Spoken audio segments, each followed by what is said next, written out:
Hello viewers, இந்த வீடியோவை start பண்ணுறதுக்கு முன்னாடி நான் என்னோடய அம்மாவுக்கு நன்றி சொல்லிக்க ஆசைப்பட்றேன்.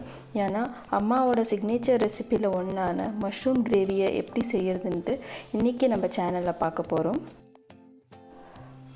மஷ்ரூமில் கேலோரிஸ் ரொம்பவே குறைவாக இருக்கிறதுனால அதிக மக்கள் இதை விரும்பி சாப்பிட்றாங்க.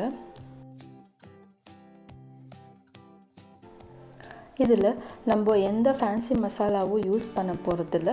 இந்த ரெசிபியை செய்யறதுக்கு முன்னாடி வாங்க இதுக்கு தேவையான பொருட்களை எல்லாம் பார்த்துக்கலாம்.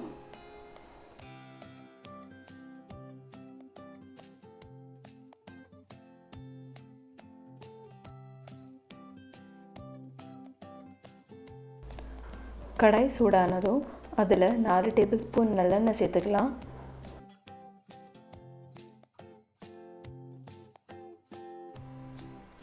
எண்ணெய் காஞ்சதும் அதில் ஒரு பட்டை, 3 கிராம்பு, 1 டீஸ்பூன் சோம்பு சேர்த்துக்கலாம்.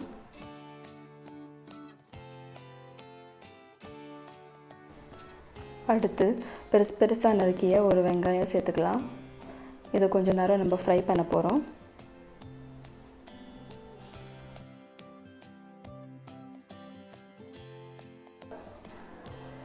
வெங்காயம் கொஞ்சமாக வதங்கினதுக்கப்புறம் 2 கொத்து கருவேப்பிலை சேர்த்துக்கலாம்.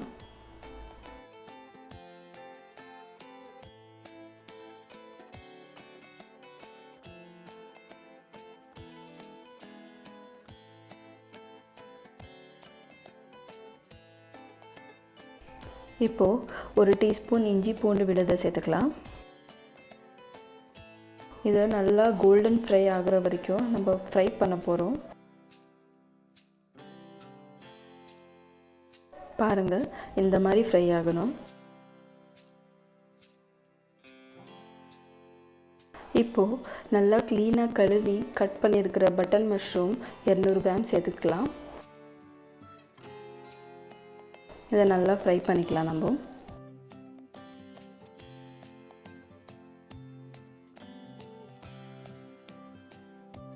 அடுத்து 1/4 டீஸ்பூன் மஞ்சள் சேர்த்துக்கலாம். தேவையான அளவு உப்பு சேர்த்து இதை கலந்து விட்டுக்கலாம்.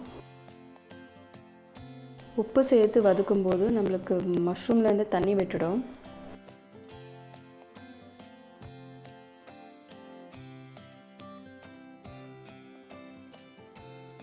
பாருங்கள், இந்த மாதிரி இருக்கும். இது ஒரு பக்கம் வதக்கிட்டு இருக்கலாம். இன்னொரு பக்கம் நம்ம இதுக்கு தேவையான மசாலா எல்லாம் அரைச்சிக்கலாம். வாங்க.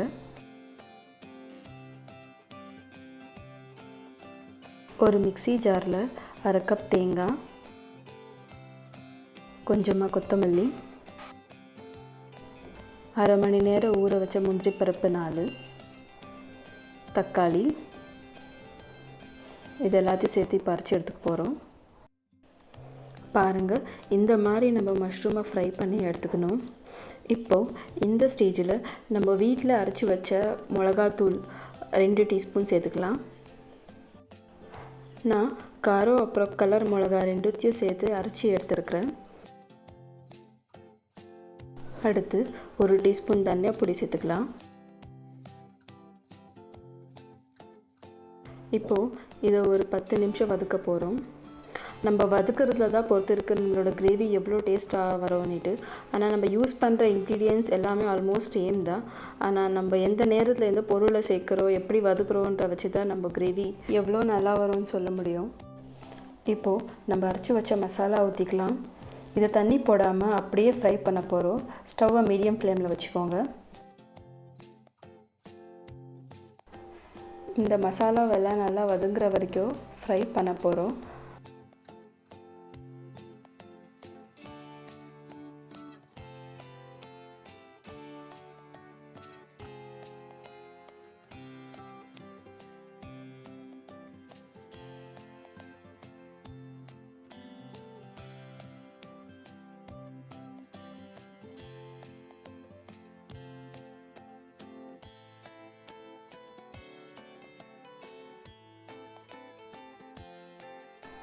பாருங்கள், நம்ம அரைச்ச மசாலா நல்லா ஃப்ரை ஆகி எண்ணெய் விட்டுருக்கு.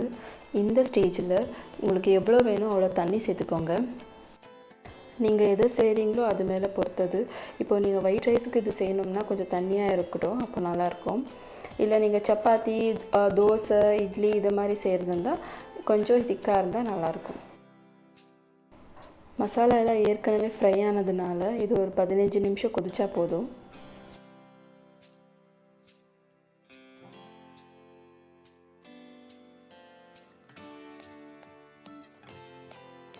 கிரேவி நல்லா கொதிச்சதோ ஸ்டவ்வை சிம்மில் வச்சுடுங்க. பாருங்கள் எப்படி எண்ணெய் விட்டுருக்கு. இப்போ நம்மளுக்கு சுட சுட காளான் கிரேவி ரெடி ஆகிடுச்சு. என்னென்னா இந்த காளான் கிரேவி இறக்க போகிறோன்ற நேரத்தில் கொஞ்சமாக பெப்பர் தூள் துவைக்கலாம். கடைசியாக கொத்தமல்லி தூவி இந்த கிரேவியை இறக்கி வச்சிடலாம்.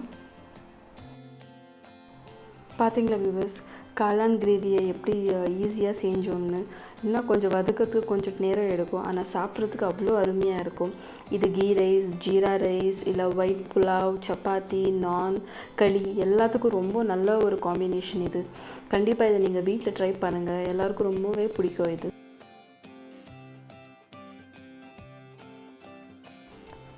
இந்த சேனலில் வேறு ஏதாவது ரெசிபியை நீங்கள் பார்க்க விரும்புனீங்கன்னா கண்டிப்பாக நீங்கள் கமெண்ட் செக்ஷனில் மென்ஷன் பண்ணுங்கள் வியூவர்ஸ். உங்கள் ஃப்ரெண்ட்ஸ் ஃபேமிலி குரூப்பில் காளானை அதிகமாக விரும்பி சாப்பிட்றவங்க இருந்தாங்கன்னா அவங்களுக்கு இந்த வீடியோவை ஷேர் பண்ணுங்கள்.